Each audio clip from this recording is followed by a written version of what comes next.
Hello, dear students. Welcome to part 5 of chapter 1, some basic concepts of chemistry. आज हम पढ़ने वाले हैं laws of chemical combinations.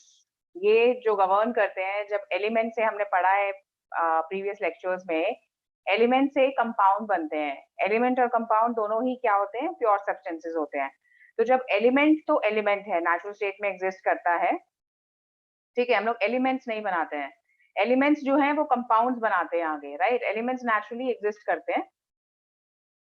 Humans can not make elements, right.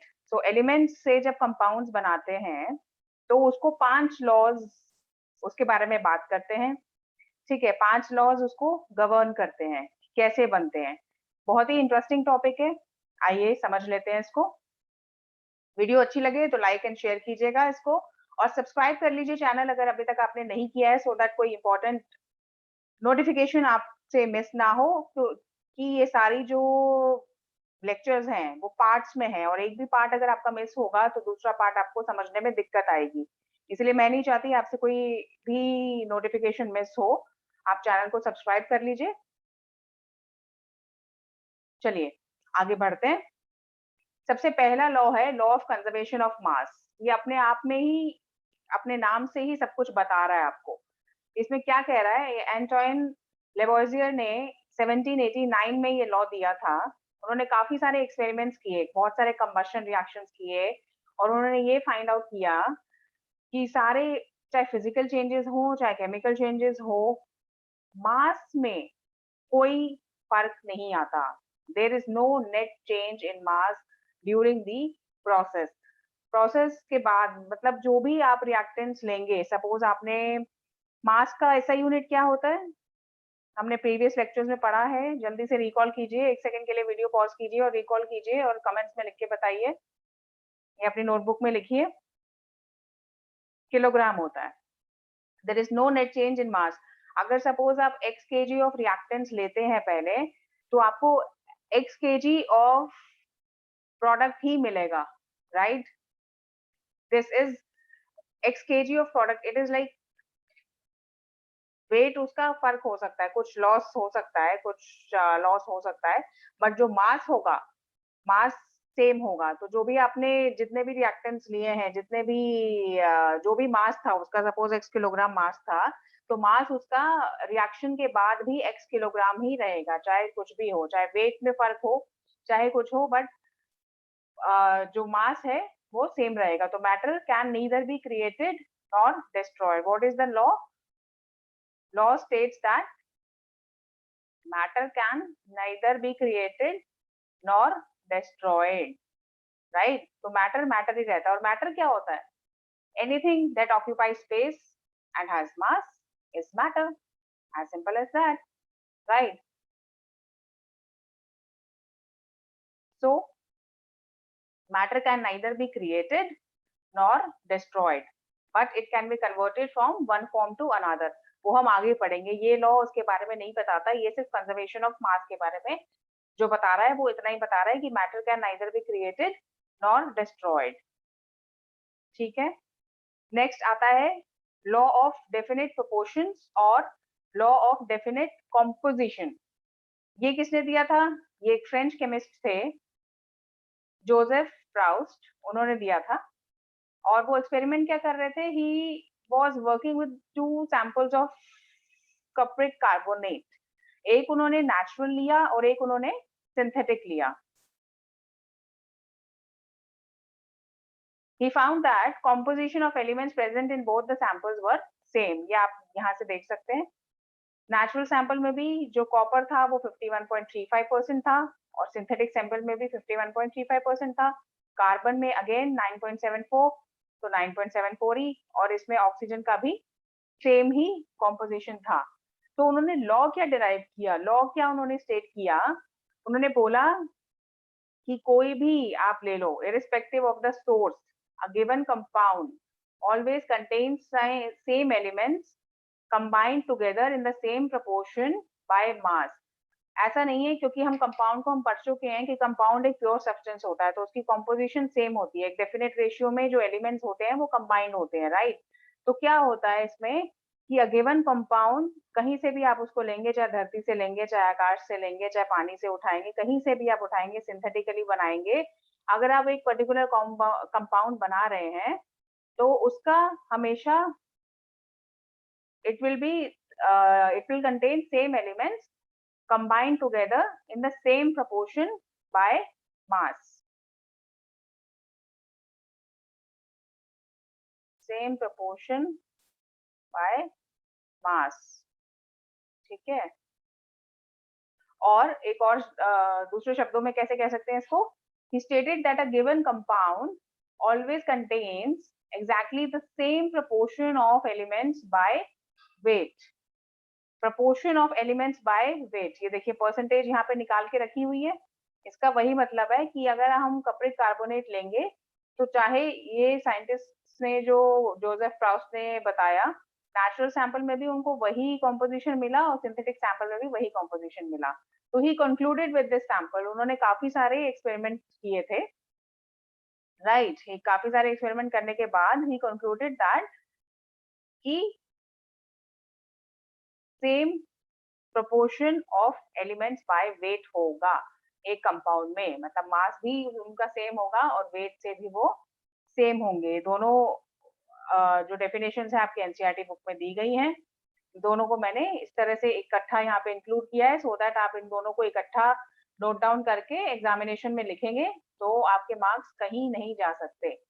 Single mark भी आपका deduct नहीं हो सकता, क्योंकि यहाँ पे वेट का भी ऑप्शन आ रहा है, वेट का भी बात आप बता रहे हो और मास की बात भी आप बता रहे हो, तो आप कंप्लीट डेफिनेशन दे रहे हो, राइट? एनसीईआरटी ने इसको टुकड़ों में दिया हुआ है, आप इसको यहाँ पे इसको ऐसे प्लस कर लो, दिस प्लस दिस, ठीक है?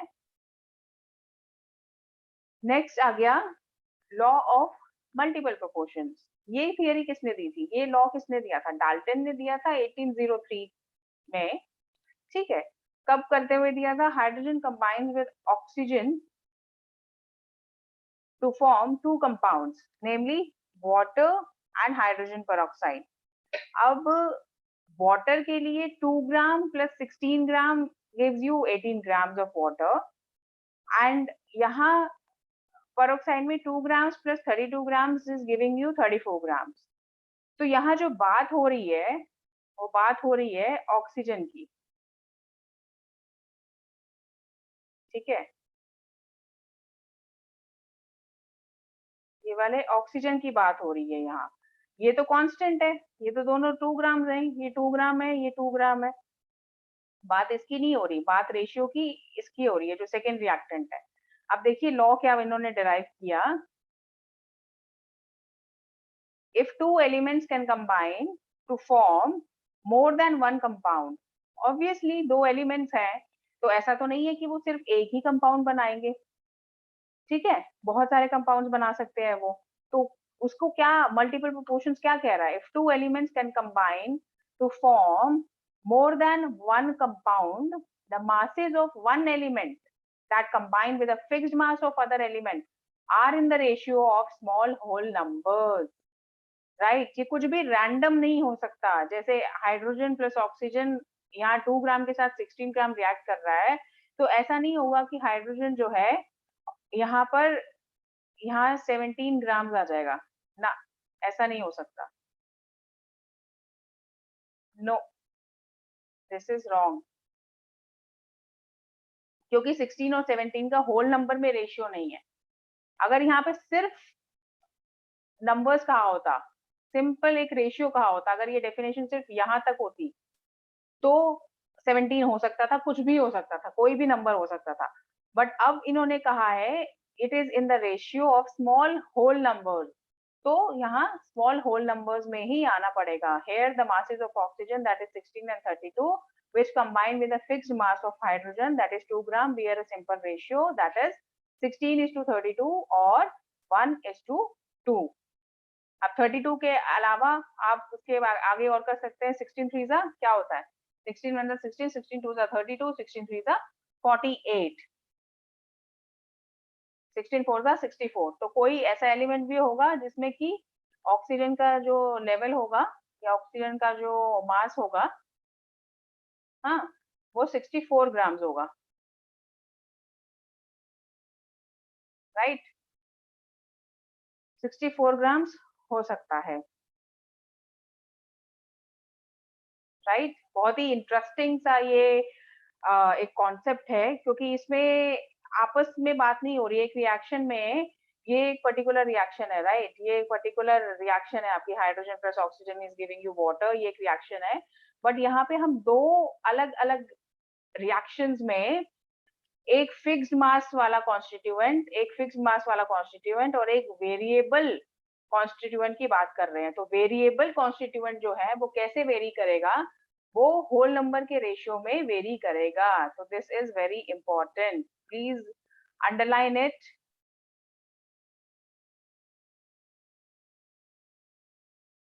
ये होल नंबर्स को आप अंडरलाइन कर लीजिए, यहाँ से अंडरलाइन करिए, बल्कि ratio of small whole numbers, yes, ठीक है। जो भी आपकी प्रतिक्रिया है, जो भी आपको समझ नहीं आया है, जो भी डाउट है या जो समझ आ गया है, उस पे आपके कुछ आइडियाज हैं, एग्जांपल्स हैं, सब कुछ आप कमेंट में लिख के बताइए, और ईमेल भी कर सकते हैं अगर आपको कुछ डाउट्स हैं। जो भी है, आप please feel free to make a comment and just interact, get engaging और get be helpful for others. ये नहीं कि comment just for the sake of comment करने के लिए करना है। Try to be helpful to your own self and to others as well, ठीक है। Let's together make this effort a successful effort, जिससे कि आपको वाकई फायदा हो। जब आप ये वीडियो ऑफ करें तो आपको वाकई आपके नोट्स आपके हाथ में हो, तैयार मिले आपको, एनसीईआरटी आपको दोबारा पढ़ने की जरूरत ना महसूस हो, और आपको समझ में सब कुछ आ गया हो। नेक्स्ट पढ़ते हैं, गेलुसेक्स लॉ ऑफ गैसियस वॉल्यूम्स। ये किसने दिया था? गेलुसेक ने 1808 में।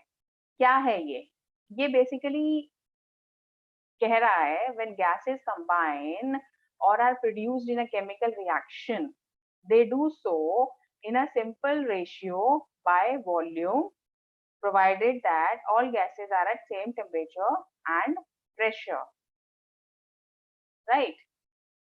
So it was better explained by the work of Avogadro, वो हम नेक्स्ट में पढ़ेंगे। नेक्स्ट जो लास्ट आपका 5th लॉ है वो एवोगैड्रो लॉ ही है, ठीक है।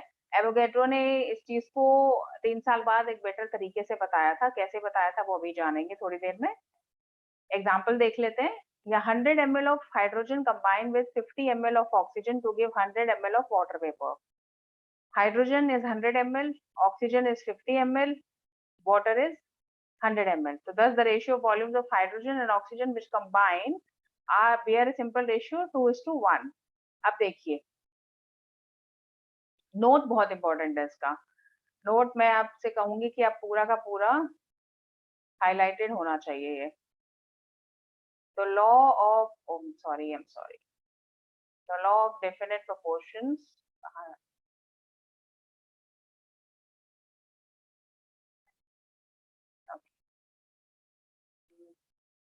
law of definite proportions was with respect to mass, but Gay-Lussac's discovery of integer ratio in volume relationship is actually the law of definite proportions by volume, right? तो पहले जो हमने पढ़ा था that was law of definite proportions with respect to mass, but अभी जो हम पढ़ रहे हैं Gay-Lussac का क्या है? Gay-Lussac is nothing but the law of definite proportions by volume.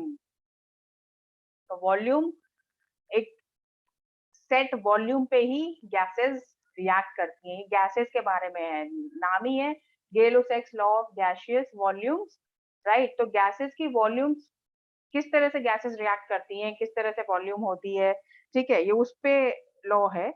तो इसने यही कहा है कि हाइड्रोजन एंड ऑक्सीजन जो इसके पास अब ये है, ये इसका रेशियो क्या होगा। लास्ट में हमने पढ़ा था, ये हमने क्या पढ़ा था, यहाँ पे मल्टीपल प्रोपोर्शंस में हमने अलग अलग कॉन्स्टिट्यूएंट्स का पढ़ा था। इसमें हम क्या पढ़ रहे हैं, सेम रिएक्शन के, एक रिएक्शन के रिएक्टेंट्स, राइट। क्या होते हैं? ये होते हैं reactants, give me a second, I'll just write it.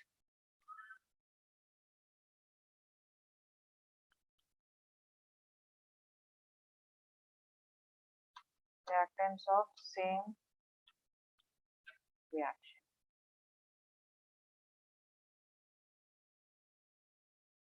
ठीक है, हाइड्रोजन एंड ऑक्सीजन क्या हो गए आपके रिएक्टेंट्स ऑफ सेम रिएक्शन हो गए। इनके बारे में बताया गया है कि ये जो है दे विल कंबाइन इन, अगर हमारे पास सेम टेम्परेचर और सेम प्रेशर है, ठीक है, तो गैसेस कैसे कंबाइन करेंगी, सिंपल रेशियो बाय वॉल्यूम में कंबाइन करेंगी, 2:1, 1:2, 2:4, 2:4 नहीं होगा, 1:2 हो जाएगा वो, ठीक है। सो 3:5 सिंपल रेशियो, जो सिंपल होल नंबर के रेशियो होगा, सिंपल रेशियो जो होगा, सिंपल रेशियो बाय वॉल्यूम बोला हुआ है, सिंपल एक रेशियो होगा उसका, ठीक है। 2:1 जैसे आया है इसका, उस तरह से आप इसको ले सकते हैं। नेक्स्ट पढ़ते हैं। हाँ जी,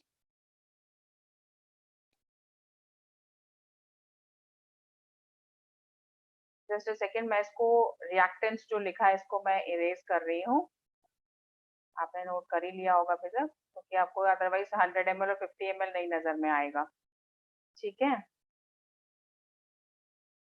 जैसे जैसे मैं लिखती जा रही हूँ वैसे वैसे आप नोट कर सकते हैं अपनी नोटबुक में। Next is your Avogadro's law. Avogadro's law क्या है, एवोगैड्रो ने दिया था 1811 में, और इन्होंने जो है बोला था कि अगर हमारा, सॉरी, अगर हमारा टेम्परेचर और प्रेशर सेम हो, अगर ये कांस्टेंट रहे,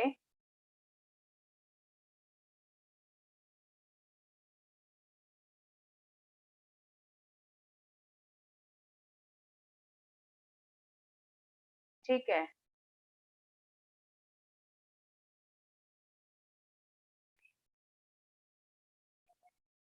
टेम्परेचर प्रेशर कांस्टेंट रहे, तो volume is proportional to number of molecules,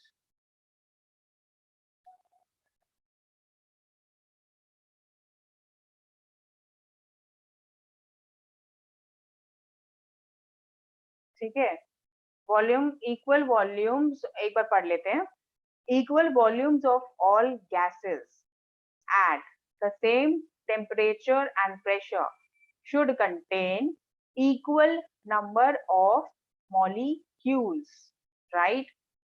Equal volume of gases will, अगर उनकी वॉल्यूम सेम है, अगर उनके वॉल्यूम, आप कोई भी दो गैसेस ले, सपोज नाइट्रोजन हाइड्रोजन ले लीजिए, ऑक्सीजन हाइड्रोजन ले लीजिए, ठीक है, अगर आपने उसका इक्वल वॉल्यूम रखा है, ठीक है, और टेम्परेचर और प्रेशर उसका सेम रखा है, दोनों को अगर 20-20 डिग्री सेल्सियस पे रखा है, प्रेशर भी आपने एक ही जैसा रखा है, दोनों का पी है, उसका पी है, P1 P2 नहीं है, पी और पी ही है, ठीक है, तो क्या होगा, it should contain equal number of molecules, molecules उन दोनों में सेम रहेंगे, ये बताया था एवोगैड्रो ने। और ये हम एग्जाम्पल भी कंसिडर कर सकते हैं, फॉर एग्जाम्पल जैसे कि आपकी एनसीईआरटी बुक में दिया हुआ है, रिएक्शन अगर हम कंसिडर करें हाइड्रोजन एंड ऑक्सीजन का, तो 2 वॉल्यूम्स ऑफ हाइड्रोजन रिएक्ट कर रहे हैं 1 वॉल्यूम ऑफ ऑक्सीजन से to give 2 volumes of water vapour, right. हमने टेम्परेचर प्रेशर इनका सेम रखा है, इक्वल वॉल्यूम्स हैं, इक्वल वॉल्यूम्स हैं, तो इक्वली ये आएगा, राइट।